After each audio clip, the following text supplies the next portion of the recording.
નમસ્કાર, હું છું પ્રિયા અને તમે જોઈ રહ્યા છો જનતા કી જાણકારી ન્યૂઝ।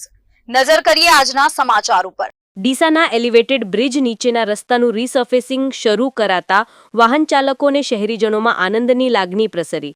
જ્યારે પ્રસિદ્ધિ મેળવવા ફોટો સેશન માટે આવી પહોંચેલા નેતાઓ સોશિયલ મીડિયામાં ટીકાને પાત્ર બન્યા।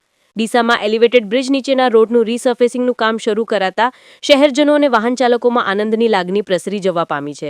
છેલ્લા 5 વર્ષથી એલિવેટેડ બ્રિજ નીચે ખખડજ રસ્તાના કારણે વાહનો ડિસ્કો કરતા નજરે પડી રહ્યા છે અને વાહન ચાલકો હેરાન પરેશાન થતા સરકાર સામે ભારે આક્રોશ વ્યક્ત કરાયો હતો। એલિવેટેડ બ્રિજ નીચે રીસર્ફેસિંગની કામગીરી કરવા માટે છેલ્લા કેટલાય સમયથી વાદ વિવાદ પણ ચાલી રહ્યો હતો।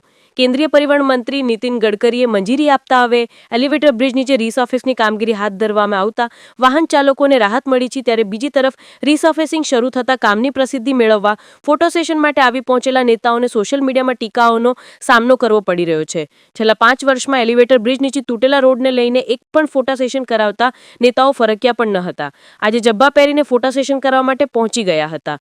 જ્યારે એલિવેટેડ બ્રિજ નીચે રીસર્ફેસની કામગીરી કરવા માટે જાન્યુઆરી 2024માં ડીસાના નાયબ કલેક્ટરે કોન્ટ્રાક્ટર કંપનીને અરજદારોની ફરિયાદના આધારે CRPC હેઠળ નોટિસ પાઠવી હતી, છતાં કંપનીએ કામ કર્યું નહોતું। અનેક વખતની રજૂઆત બાદ રાજ્યસભાના સાંસદ બાબુભાઈ દેસાઈ અને પૂર્વ સાંસદ દિનેશભાઈ અનાવાડિયાના પ્રયાસોથી સરકારે રીસર્ફેસિંગ માટે મંજૂરી આપી છે।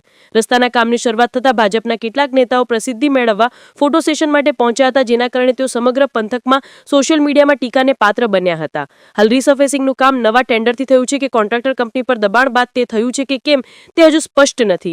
મળતી માહિતી અનુસાર રીસર્ફેસિંગ માટે સરકાર અમુક રકમ ચૂકવશે, જ્યારે બાકીની રકમ રચના કન્સ્ટ્રક્શન કંપની દ્વારા કરશે તેવું જાણવા મળી રહ્યું છે। અહેવાલ રિપોર્ટ ભરત ઠક્કર, ડીસા, બનાસકાંઠા।